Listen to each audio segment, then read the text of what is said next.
Most welcome. आज समझते हैं हम चुंबक में चुंबकीय पदार्थ की प्रकृति के बारे में। वैसे आप लोग सभी को पता है कि चुंबक जो होता है, जो प्राकृतिक चुंबक होता है, वह लोहा के ऑक्साइड होता है। और लोहा का ऑक्साइड जो होता है मैग्नेटाइट को कहते हैं। और मैग्नेटाइट का जो सूत्र कभी कभी आते रहता है एग्जाम में, मैग्नेटाइट इसका होता है Fe3O4। ठीक है, Fe3O4 यही तो है प्राकृतिक चुंबक। जो प्राकृतिक चुंबक होता है इसकी आकर्षण क्षमता बहुत ही कम होती है, न्यून होती है, और आकार इसका अनिश्चित होता है, यानी आकार फिक्स नहीं होता है। लेकिन कुछ जो कृत्रिम चुंबक बनाने के काम आते हैं, जैसे निकेल, लोहा, इस्पात और कोबाल्ट। ठीक है, कृत्रिम लोहा बनाने के काम कौन कौन आता है? लोहा, निकेल, इस्पात और कोबाल्ट, ये कृत्रिम, ठीक है, मानव निर्मित या कृत्रिम, ठीक है, चुंबक बनाने के काम आता है। इनकी आकर्षण क्षमता भी अधिक होती है और इनका आकार भी डिफरेंट होता है। चलिए, लेकिन हम लोग समझते हैं इसमें कि ये प्रकृति इनका क्या है, जो चुंबकीय पदार्थ है इनकी प्रकृति क्या है। तो चुंबकीय पदार्थ के तीन प्रकृति है, तीन नेचर है। एक नेचर है, आप देख रहे हैं, लौह चुंबकीय पदार्थ। एक नेचर है लौह चुंबकीय को फेरोमैग्नेटिक कहते हैं। दूसरा है अनुचुंबकीय, जिसको कहते हैं पैरामैग्नेटिक। तीसरा है प्रतिचुंबकीय, जिसको कहते हैं डाईमैग्नेटिक। तो कभी ऐसे क्वेश्चन आता है कि सोना क्या है, निम्न में से सोना क्या है? ऑप्शन ए लौह चुंबकीय, बी अनुचुंबकीय, सी प्रतिचुंबकीय। तो हमें बहुत ही कन्फ्यूजन होता है, तो हम इस कन्फ्यूजन को दूर करते हैं। और दूर करते हैं कैसे? देखिए, बस थोड़ा सा याद रखना है, लौह चुंबकीय की अगर बात करता है तो फिक्स है, इसमें लोहा तो होगा ही, फिक्स है, लोहा तो होगा ही। उसके बाद होगा निकेल, उसके बाद कोबाल्ट और उसके बाद इस्पात। ठीक है, लोहा, निकेल, कोबाल्ट और इस्पात। लोहा, निकेल, कोबाल्ट और इस्पात, एकदम इसको याद रखेंगे लौह चुंबकीय में।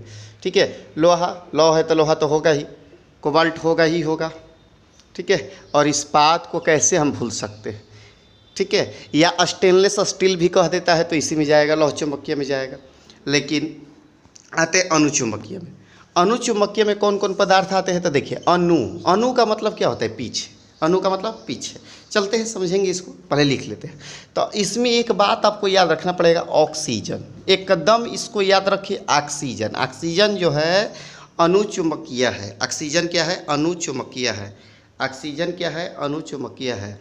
और उसके साथ देखिए क्या, जैसे मान लेते हैं क्रोमियम, फिर है मैग्नीशियम, फिर उसके बाद सोडियम। तो आप ध्यान से अगर देखेंगे, और भी एक दो एग्जाम्पल लिख सकते हैं, प्लेटिनम। ठीक है, तो जितना भी एग्जाम्पल है, सोडियम, मैग्नीशियम, एल्यूमिनियम। ठीक है, आप अगर ध्यान से देखते हैं तो इन सभी के लास्ट में कौन सा अक्षर है? म। यानी कहने का मतलब है, ऐसे तत्व का नाम जो इंड करते हैं म से, किससे करते हैं? म से करते हैं, उन सभी को किस वर्ग में रखेंगे हम? अनुचुंबकीय में। लेकिन एक बात याद रखेंगे हम, ऑक्सीजन को स्पेशली याद रखेंगे, अनुचुंबकीय। अणु मतलब क्या होता है? पीछे। अणु मतलब पीछे। अब किसी को पता चल जाए कि हाँ ऑक्सीजन का सिलेंडर है, अगर फ्री में मिल रहा है, लोग पहुंच जाएंगे। ठीक है, पहुंच जाएंगे उसके पीछे। अणु मतलब पीछे होता है। तो ऑक्सीजन, अणु, अ से अणु, ऑक्सीजन एकदम याद रखना है। भले ही इसमें न है लास्ट में, लेकिन इससे मैटर नहीं करता है। ऑक्सीजन के लिए लोग देखबे किए, अभी इस महामारी में लोग कहाँ से कहाँ पहुँच गए। ऑक्सीजन के लिए कितना ब्लैकमेलिंग, ऑक्सीजन के लिए पता नहीं क्या क्या हो गया, बहुत सारी चीज़ हो गई। ठीक है, तो ऑक्सीजन अणु एकदम याद रखना है, प्रति लौह में नहीं जाएगा ऑक्सीजन अणु, अ से ऑक्सीजन, अ से अणु, अ से ऑक्सीजन, अ से अणु। बट और क्या होगा ऑक्सीजन के साथ? इसके प्लस में और क्या रहेगा? तो जिसके अंत में म आता है, lithium, sodium, magnesium, aluminium, chromium, platinum, जितना लास्ट में म आता है सब क्या कहलाएगा? अनुचुंबकीय। लौह चुंबकीय फिर से एक बार देखते हैं, लोहा, निकेल, कोबाल्ट, इस्पात। बहुत आसान है, बस यही 4 चीज़ तो याद रखना है। लोहा निकेल कोबाल्ट इस्पात, लोहा निकेल कोबाल्ट इस्पात, लोहा निकेल कोबाल्ट इस्पात क्या होगा, लौह चुंबकीय। लोहा निकेल कोबाल्ट इस्पात क्या होगा, लौह चुंबकीय।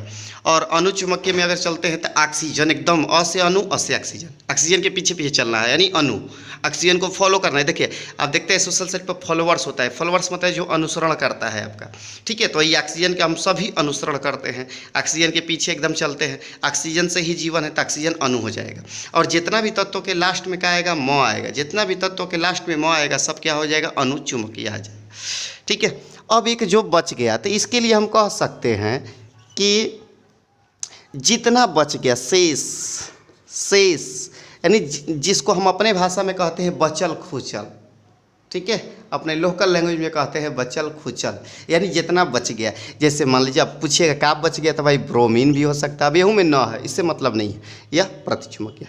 ब्रोमीन हो गया, तांबा का नाम सुने ही है आप, ठीक है, तांबा हो गया, चांदी हो गया। उतना ही नहीं, हद हो जाता है, पूछता है नमक, नमक भी रोज़ खाना है भाई, ठीक है। जितना बच गया, पानी, अब बताइए, पानी भी पूछा जाता है। इसके बाद मान लीजिए हीरा, ठीक है, हीरा के बाद मान लीजिए पारा, पारा के बाद मान लीजिए हाइड्रोजन, हाइड्रोजन, ठीक है, हाइड्रोजन के बाद मान लीजिए नाइट्रो, कुछ भी एनी हाउ कुछ भी पूछता है, नाइट्रोजन, ठीक है, नाइट्रोजन कुछ भी पूछता है। मान लीजिए कभी कभी जस्ता भी खूब पूछा जाता है, बिस्मत भी पूछा जाता है, बिस्मत, ठीक है। जितना बच गया सब, रेस्ट, रेस्ट बाद बाकी कह सकते हैं इसको, जितना बच जाता है, यानी हई दोनों से जितना बच जाएगा, ई दोनों से जितना बच जाएगा, सबका कहलाएगा प्रतिचुंबकीय। सब क्या कहलाएगा, प्रतिचुंबकीय। अब देखिए लोहा को अंग्रेजी में कब फेरोमैग्नेटिक कहते हैं, फेरो, फेरो, फेरो, तो लोहा, लौह चुंबकीय, फेरो लोह, फेरो, फेरो लौह चुंबकीय। पारा, पारा क्या हो जाएगा, अणुचुंबकीय। मान लीजिए कि आपके बड़े जो हैं वो घर से कहीं जा रहे हैं, आप छोटे हैं, कोई छोटा बच्चा है, अब वो बार बार जाने की जिद करता है, तो अगर उनका पीछा करने लगता है, उनका अनुसरण करने लगता है, पीछे पीछे चलने लगता है, तो उनका पारा चढ़ जाता है। इसलिए अणु मतलब क्या याद रखेंगे, पारा, पारामैग्नेटिक। अब देखिए प्रतिचुंबकीय, प्रति यानी डाई, प्रति यानी डाई, प्रति का मतलब डाई याद रखेंगे, डाई से प्रति। फेरो लोहा, फेरो लोहा ले आके फेर देना है भाई, लोहा ले आके फेर देना है।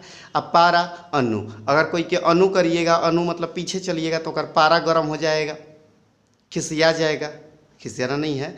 डाई मतलब प्रति, डाई का मतलब प्रति, ठीक है, डाई का मतलब क्या हो जाएगा, प्रति, डाई प्रति याद रखना है। देखते हैं खूब यूरिया और डाई वगैरह का यूज होता है, तो जो ज़मीन है वो बंजर हो जाता है, ज़्यादातर ज़मीन जो है उस पर इफेक्ट आने लगता है उसके उत्पादन में, उर्वरा शक्ति में, ठीक है। तो फिर से समझते हैं, लौह चुंबकीय अगर कहेगा तो होगा लोहा निकेल कोबाल्ट इस्पात, लोहा निकेल कोबाल्ट इस्पात, लोहा निकेल कोबाल्ट इस्पात, लोहा निकेल कोबाल्ट इस्पात, लोहा, लौह में लोहा निकेल कोबाल्ट इस्पात, ये 4 गो खाली याद रखना है। इसमें तो यादें नहीं करना है। इसमें क्या हो जाएगा भाई, इसमें हो जाएगा एक ऑक्सीजन, ऑक्सीजन एकदम अणु, अणु ऑक्सीजन, अणु ऑक्सीजन, ऑक्सीजन के पीछे पूरा दुनिया है, ठीक है, पूरा दुनिया है ऑक्सीजन के पीछे, पूरा दुनिया ही चल रहा है ऑक्सीजन के पीछे। मानव जीवन तो बिल्कुल ही ऑक्सीजन पर चलने वाला है, तो ऑक्सीजन, ठीक है, ऑक्सीजन याद रखेंगे अणु।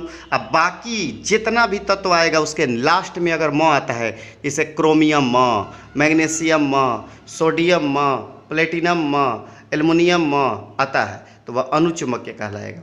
और प्रतिचुंबकीय बाद बाकी, यानी ये दोनों को छोड़ करके जितना कुछ बच जाएगा, लोहा निकेल, लोहा निकेल नहीं, लोहा निकेल लौह चुंबकीय होगा, शेष यानी जितना बच गया इस दोनों को छोड़ करके, ये दोनों को छोड़ करके, यानी चाय हो गया, ये कॉफ़ी हो गया, इसको छोड़ करके बाकी जितना भी पेय पदार्थ आ जाएगा सब इसमें आ जाएगा, ठीक है। पेय पदार्थ नहीं है, बस समझना है, ठीक है।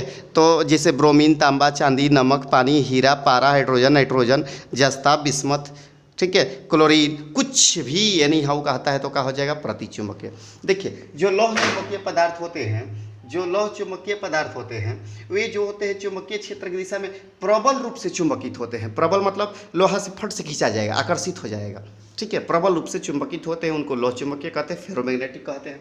और अणुचुंबकीय जो होते हैं ना, वह मामूली सा यानी थोड़ा सा चुंबकित होंगे, थोड़ा सा चुंबकित होंगे, ठीक है, यानी जिसका ज़्यादा इफेक्ट लोहा के चलते पड़ेगा, ठीक है। जिसका ज़्यादा इफेक्ट चुंबकीय क्षेत्र की दिशा में पड़ेगा वो लौह चुंबकीय, जेकरा पर तनी सा पड़ेगा वो अनुचुंबकीय, और जेकरा पर ढेरका पड़ जाएगा, खूबे पड़ जाएगा इफेक्ट, ठीक है, वह क्या होगा, लौह चुंबकीय। खूबे पड़ेगा तो लौह चुंबकीय, तनी सा पड़ेगा यानी थोड़ा सा पड़ेगा तो अनुचुंबकीय, और अगर एकदम नहीं पड़ेगा, विपरीत दिशा में चल जाएगा तो क्या हो जाएगा, प्रतिचुंबकीय। जैसे कोई गुस्सा रहता है, उसको मना नहीं जाइएगा, तुरंत वो दूसरा तरफ मुंह घुमा के बैठ जाता है, तो क्या है, प्रतिचुंबकीय है। प्रतिचुंबकीय है। किसी को आप एक बार बुलाएं वो चला आए आपकी तरफ तो लौह चुंबकीय है, और किसी को बुलाएं तो थोड़ा सा आके फिर वो ये रुक गया है, फिर बुलाएंगे तो जाएंगे तो क्या हो गया, अनुचुंबकीय। और कोई के बुलाए और मुंह घुमा के पीछे बैठ गया है, ठीक है, पीछे बैठ गया, जिसको हम लोग अपना भाषा में कहते हैं अधरावन, अधरावन उसको करना पड़ेगा, ठीक है, तो वह क्या हो जाएगा, प्रतिचुंबकीय हो जाएगा। तो फिर से एक बार देख लेते हैं, लोहा कहेगा, लौह चुंबकीय कहेगा तो लोहा निकेल कोबाल्ट इस्पात, लोहा निकेल कोबाल्ट इस्पात, लौह चुंबकीय। अनुचुंबकीय में एकदम याद रखना है कि कोई भी तत्व है ओकरा अंतिम में क्या आना चाहिए, म आना चाहिए, ओकरा अंतिम में क्या आना चाहिए, म आना चाहिए, तब वो हो जाएगा अनुचुंबकीय। अनु अनु अनु अनु, ठीक है, अनु लौह चुंबकीय। अनु मतलब अनु यानी जेकरा अंत में म आएगा वो क्या कहलाएगा, अनुचुंबकीय, अनुचुंबकीय। और ऑक्सीजन जो है वो भी किस में आएगा, अनुचुंबकीय। अणु को पारा कहेंगे अणु को, ठीक है, पारा। प्रतिचुंबकीय में जितना ही दोनों से बच जाएगा वह कहलाएगा प्रतिचुंबकीय। इसमें जैसे ब्रोमीन, हीरा, नमक, ठीक है, ये सब यूज हम लोग करते हैं, सब आराम से प्रैक्टिकली याद भी रख सकते हैं, और इसे तो याद रखने की कोई बातें इसमें नहीं है, आराम से याद होगा आज के बाद आप सभी को। ऑक्सीजन अणु, बाकी जो म वाला है सब अणु। लोहा निकेल कोबाल्ट इस्पात लोहा लौह चुंबकीय में जाएगा, और बाकी जितना बच जाएगा, शेष जितना बचल खुचल चीज होगा सब हो जाएगा प्रतिचुंबकीय। यही है चुंबकीय पदार्थ की प्रकृति। तो यहाँ से क्वेश्चन अक्सर आते रहते हैं, ठीक है, अक्सर यहाँ से क्वेश्चन आते रहते हैं। तो उम्मीद है कि अब यह क्लियर हो गया होगा। Thank you very much.